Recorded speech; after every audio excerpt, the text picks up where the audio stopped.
नमस्कार दोस्तों, welcome back to your own channel Adhishthan commerce classes.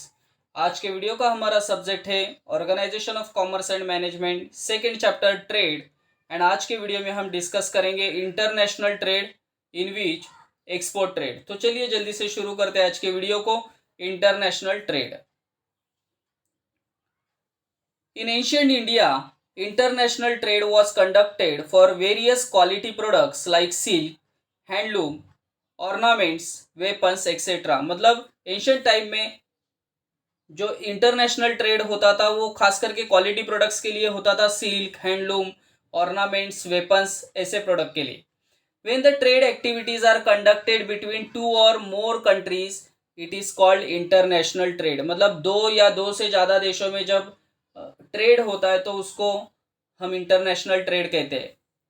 The political relations between two countries also influence the trade between them. तो दो देशों के बीच का पॉलिटिकल रिलेशन कैसा है, इसका भी इफेक्ट ट्रेड पे होता है।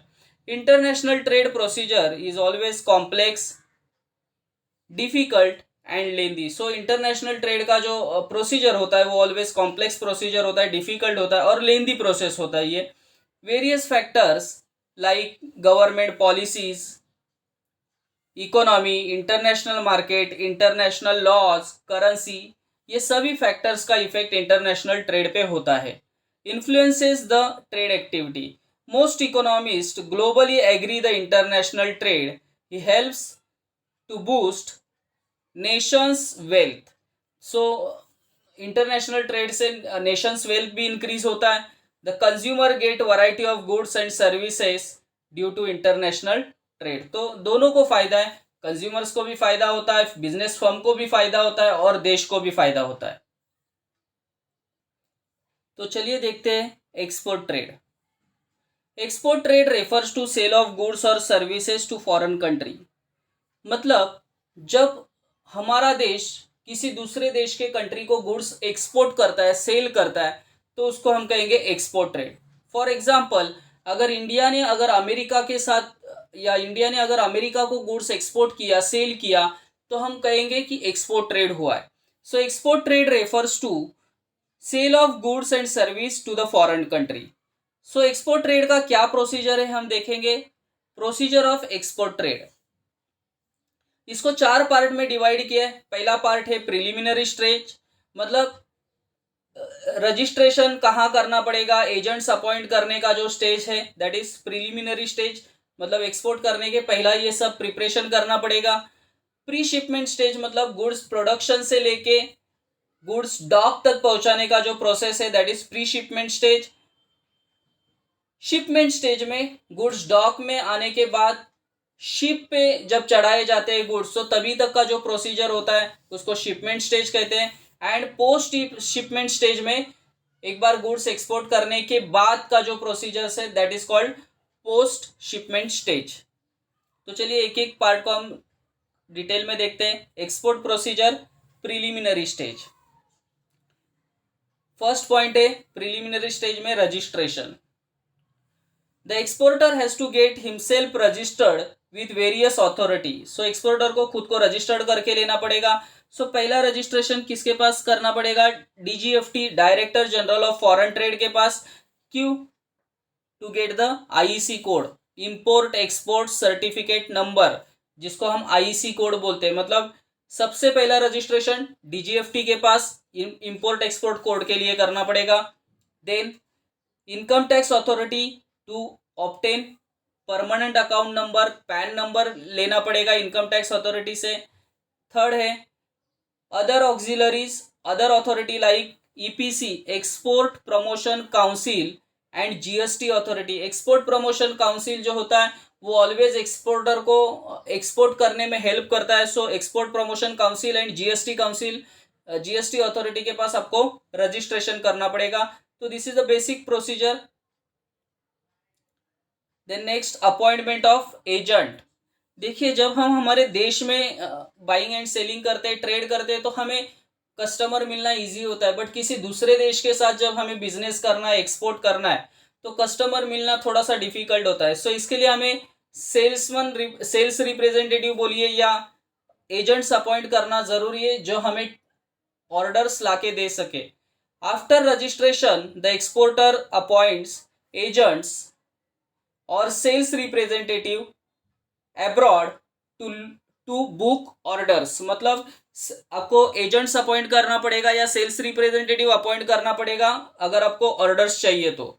द एक्सपोर्टर में ऑल्सो ओपन सेल्स ऑफिस। तो ये भी एक जरिया है कि कोई अगर बड़ा ऑर्गेनाइजेशन होगा तो वो अलग अलग देशों में आप खुद का सेल्स ऑफिस सेटअप कर सकते हैं जिससे उन्हें ऑर्डर मिल सके। जैसे फॉर एग्जांपल अगर टाटा अपना गुड्स बेच रही है तो टाटा चाइना में होगा, यूएसए में होगा या किसी दूसरे देश में होगा, अपने खुद के सेल्स ऑफिस ओपन कर सकती है। जैसे जेएलआर गाड़ी जो है टाटा का, इसके लिए टाटा ने चाइना में कुछ ऑफिसेस ओपन करके रखे जिससे वहां से उन्हें ऑर्डर मिलता है। सो एजेंट अपॉइंट करना या सेल्स रिप्रेजेंटेटिव अपॉइंट करना जरूरी होगा। Then pre shipment stage. Pre shipment stage में क्या होता है कि ऑर्डर लेने से लेके गुड्स प्रोडक्शन से लेके डॉक्स तक पहुंचाने का जो स्टेज है that is called pre shipment stage. Receipt of order. First point, receipt of order. As soon as order is received the exporter must verify and confirm the order. मतलब एक बार order मिलने के बाद कंफर्म करना चाहिए exporter ने कि order confirm है कि नहीं, मतलब परचेस ऑर्डर वगैरह लिया जाएगा इंपोर्टर से। The exporter check on restriction on import in the importer's country. मतलब हम जो प्रोडक्ट्स बेचने वाले इंपोर्टर को या एक्सपोर्ट करने वाले, हमारे प्रोडक्ट को वहाँ रेस्ट्रिक्शंस तो नहीं है, ये एक्सपोर्टर ने देखना ज़रूरी है। Then letter of credit, LC जिसको कहा जाता है, letter of credit. The exporter request importer to issue letter of credit in his favor. The receipt of letter of credit from importer bank will clear foreign exchange and other restriction. देखिए letter of credit क्या होता है कि जब exporter किसी दूसरे देश के इंपोर्टर को गुड्स बेच रहा है तो पैसा आने का एक गारंटी होना चाहिए कि मैंने गुड्स बेचने के बाद मुझे पैसा भी आना चाहिए ना। तो फिर इंपोर्टर का जो बैंक है वो एलसी देगा एक्सपोर्टर को कि इंपोर्टर के बिहाफ पे उसका जो बैंक है वो उन्हें पेमेंट कर दिया जाएगा गुड्स एक्सपोर्ट होने के बाद। सो एक गारंटी होती है जिससे एक्सपोर्टर भी क्या महसूस करेगा, रिलीफ महसूस करेगा या उसको गारंटी मिल जाएगी कि मुझे पैसा पक्का मिल जाएगा। Pre shipment finance. देखिए एक बार एलसी लेने के बाद एलसी के बेसिस पे आप लोन भी ले सकते हैं। प्री शिपमेंट फाइनेंस मतलब आपको गुड्स प्रोड्यूस करना है, बाकी का सब प्रोसीजर करना है, इसके लिए जो पैसा लगेगा तो ये आप एलसी गिरवी रख के या मॉर्गेज करके आप बैंक से लोन उठा सकते हैं। The exporter obtain pre shipment finance from his banker to meet working capital requirement. तो प्रोडक्शन से लेके जितना भी प्रोसीजर्स करना है उसके लिए जो पैसा लगेगा उसके लिए प्री शिपमेंट फाइनेंस उसको कहते हैं हम लोग, और ये बैंक से लोन लेके हो सकता है। Then production of goods. The exporter has to produce goods as per the buyer's needs. तो जैसे हमारे इंपोर्टर ने बोला है उस तरीके से गुड्स बनाना चाहिए, प्रोड्यूस करना चाहिए। If the exporter is not manufacturer, अगर वो खुद मैन्युफैक्चरर नहीं है, वो गुड्स खुद नहीं बनाता है, तो किसी दूसरे से गुड्स प्रोक्यूर करके उसने इंपोर्टर को भेजना चाहिए। Then he will get order of goods from the local supplier. मतलब खुद अगर मैन्युफैक्चरर नहीं है तो लोकल सप्लायर से वो गुड्स लेके एक्सपोर्ट कर सकता है। Packaging. The goods must be properly packaged या packed because packing place 3 important role, that is protection होता है गुड्स का, प्रिजर्वेशन होता है एंड प्रमोशन ऑफ गुड्स। तो प्रॉपर पैकेजिंग करना जरूरी है। Next ECGC cover, export credit and guarantee corporation. The exporter may obtain cover from ECGC। Such cover protect exporter against credit risk.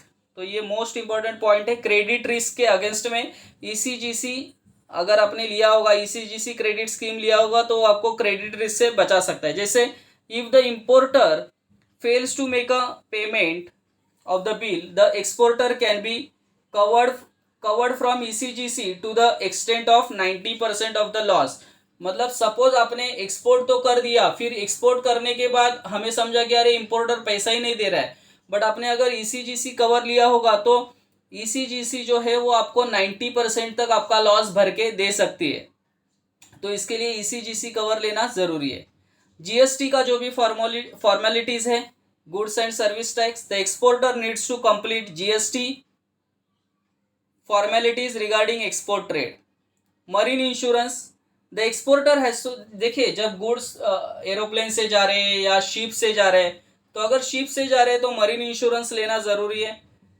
The exporter has to obtain marine insurance under CIF. CIF मतलब cost, insurance and freight. तो CIF क्या होता है कि CIF and FOB ऐसे दो तरीके से हम इंश्योरेंस ले सकते हैं। सीआईएफ में से ले रहे हैं तो इसका इंश्योरेंस लेना ये एक्सपोर्टर का रिस्पॉन्सिबिलिटी होती है। एफओबी से ले रहा है तो उसका इंश्योरेंस लेना ये इंपोर्टर का रिस्पॉन्सिबिलिटी होती है। ही हैज टू पे necessary insurance premium and obtain insurance policy. तो मरीन इंश्योरेंस लेना जरूरी है और उसके लिए प्रॉपर टाइम पे प्रीमियम्स पे करना भी जरूरी है। Then clearing and forwarding agent, C&F agent. In export trade, clearing and forwarding agent are known as custom house agents. These agents are responsible for forwarding goods। मतलब कैसे होता है कि आपके गुड्स कस्टम सब चेक करता है, सो कस्टम का जो भी फॉर्मेलिटीज होता है थोड़ा डिफिकल्ट होता है, सो ये सब फॉर्मेलिटीज को कंप्लीट करने के लिए क्लियरिंग एंड फॉरवर्डिंग एजेंट होगा, तो वो आपको आपके गुड्स कस्टम प्रोसीजर पूरा करके फॉरवर्ड करने में, गुड्स को आगे शिपमेंट स्टेज में जाने के लिए हेल्प हो सकता है। मतलब क्लियरिंग एंड फॉरवर्डिंग एजेंट से जो भी डिफिकल्ट काम है एक्सपोर्ट प्रोसीजर से रिलेटेड वो इजी हो जाएगा। देन नेक्स्ट स्टेज है शिपमेंट स्टेज। मतलब गुड्स डॉक तक तो आ गए, अभी डॉक से शिप में चढ़ाना है गुड्स को, that is called shipment stage. Processing of document, exporter prepare the shipping bill and gets the document process as a custom house. मतलब कस्टम का एक प्रोसीजर होता है, तो ये प्रोसेस पूरा कंप्लीट करना पड़ता है अगर गुड्स को शिप में चढ़ाना है तो। Examination of goods, the clearing and forwarding agent obtain carting order from the PTA port trust authority to cart the goods inside the dock. देखिए कैसे कस्टम अथॉरिटी आपके गुड्स सभी चेक कर लेंगे, फिर वो आपको कार्टिंग ऑर्डर देंगे। ये कार्टिंग ऑर्डर आपको पीटीए पोर्ट ट्रस्ट अथॉरिटी को देना पड़ेगा to cart the goods inside the dock. To cart the goods inside the docks मतलब अगर गुड्स को डॉक्स में लेके जाना है तो उसके लिए एक परमिशन लगेगा, जो परमिशन आपको पीटीए से मिलेगा to cart the goods inside the docks. Loading of goods, after examining the goods see custom examiner issue let export order. देखो एक बार कस्टम अथॉरिटीज ने आपके सभी गुड्स को चेक करने के बाद वो आपको देगा लेट एक्सपोर्ट ऑर्डर, मतलब एक्सपोर्ट करने का परमिशन दे देगा। The clearing and forwarding agent then obtain let ship order from the custom preventive officer that is CPO. मतलब पहला आपको लेट एक्सपोर्ट ऑर्डर दिया जाएगा कस्टम एग्जामिनर से, देन ये जो लेट एक्सपोर्ट ऑर्डर है वो आपको सबमिट करना पड़ेगा कस्टम प्रिवेंटिव ऑफिसर को, फिर वो आपको देगा let ship order. The goods are then loaded on the ship for which mate receipt is obtained. तो एक बार गुड्स लेट एक्सपोर्ट ऑर्डर या लेट शिप ऑर्डर मिलने के बाद गुड्स को शिप में चढ़ाया जाएगा, फिर वहाँ का जो कैप्टन है वो आपको मेट रिसिप्ट देगा कि गुड्स जो है वो शिप में चढ़ाए गए, और मतलब ये एक शिप की ओर से क्लियर किया जाता है कि हाँ सभी गुड्स प्रॉपरली पैक करके वगैरह शिप में चढ़ा दिए गए। Obtain, the clearing and forwarding agent approaches shipping companies and obtain bill of lading. Bill of lading क्या है कि जैसे गुड्स अगर दूसरे देश में जा रहा है, इंडिया से एक्सपोर्ट हो रहा है यूएसए में, तो बिल ऑफ लैडिंग क्या है कि वो शिप से गुड्स जा रहे हैं उसका एक परमिशन होगा जिससे आपको गुड्स एक्सपोर्ट करने में हेल्प होगा। एक्सपोर्ट मतलब हम एक्सपोर्ट कर सकते हैं प्रॉपरली इंपोर्टर को।